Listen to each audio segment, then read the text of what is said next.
Gujarat semiconductor કોન્ફરન્સમાં 2026માં વિવિધ ઉદ્યોગ રોકાણકારો સાથે મુખ્યમંત્રી ભૂપેન્દ્ર પટેલે કરી બેઠક. રાજ્યમાં memory module facility, power chip ઉત્પાદન અને સેમિકન્ડક્ટર માટે R&D સેન્ટર અને સ્પેશિયાલિટી કેમિકલ ફેસિલિટી શરૂ કરવા પર ચર્ચા પરામર્શ.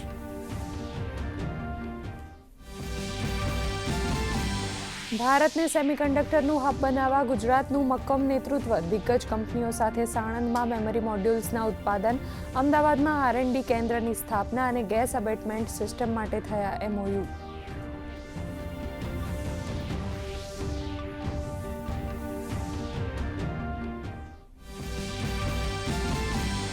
કેન્દ્રીય મંત્રી અશ્વિની વૈષ્ણવે કહ્યું, 2026 સુધી 3 નવા સેમિકન્ડક્ટર પ્લાન્ટ શરૂ કરાશે.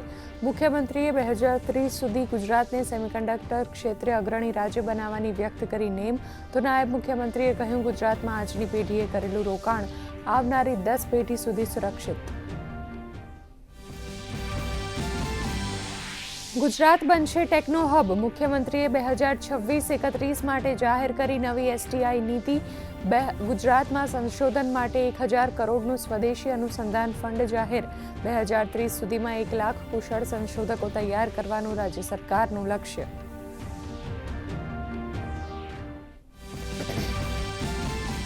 કેન્દ્રીય મંત્રી અશ્વિની વૈષ્ણવે કહ્યું, ગુજરાતમાં રેલવે ક્ષેત્ર માટે રેકોર્ડ બ્રેક. 17,000 કરોડથી વધુ બજેટ મંજૂર.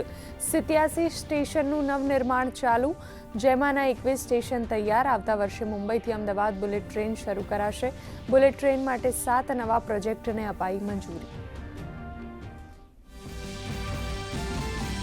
પ્રધાનમંત્રી નરેન્દ્ર મોદીએ તમિલનાડુને 7,000 કરોડથી વધુના વિકાસ કાર્યોની આપી ભેટ. પુડુચેરી અને મદુરાઈમાં rail, rural roads, water supply અને ઇન્ફ્રાસ્ટ્રક્ચરના પ્રોજેક્ટ્સનું ઉદ્ઘાટન અને શિલાન્યાસ. ભ્રષ્ટાચાર મુદ્દે DMK પર સાધ્યું નિશાન. કહ્યું, DMKએ પરિવારવાદને વેગ આપ્યો.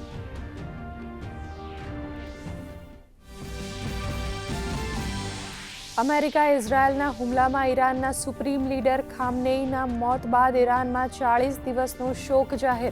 ખાડી દેશોમાં તણાવને પગલે અનેક ગુજરાતી ફસાયા.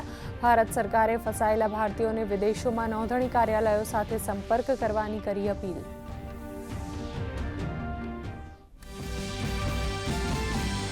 અમદાવાદમાં રહેણાંક ફ્લેટમાં ચાલતા વિદેશી પ્રાણી પક્ષીઓના ગેરકાયદે બ્રીડિંગનો પર્દાફાશ. લાખોની કિંમતના દુર્લભ જીવો જપ્ત.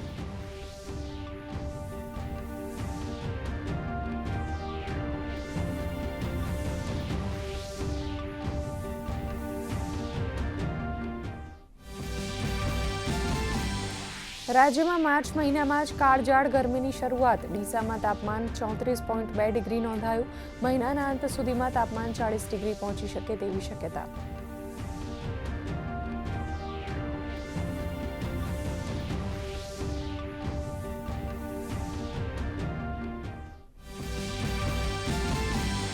ICC T20 વિશ્વકપના વર્ચ્યુઅલ ક્વાર્ટર ફાઇનલમાં ભારત વેસ્ટ ઇન્ડિઝ મેચમાં ભારતે ટોસ જીતી પસંદ કરી બોલિંગ. બંને ટીમ માટે કરોયા મરોની સ્થિતિ. જીતનારી ટીમ પહોંચશે સેમીફાઇનલમાં, તો અન્ય એક મેચમાં દક્ષિણ આફ્રિકાએ ઝિમ્બાબ્વેને 5 વિકેટે હરાવી.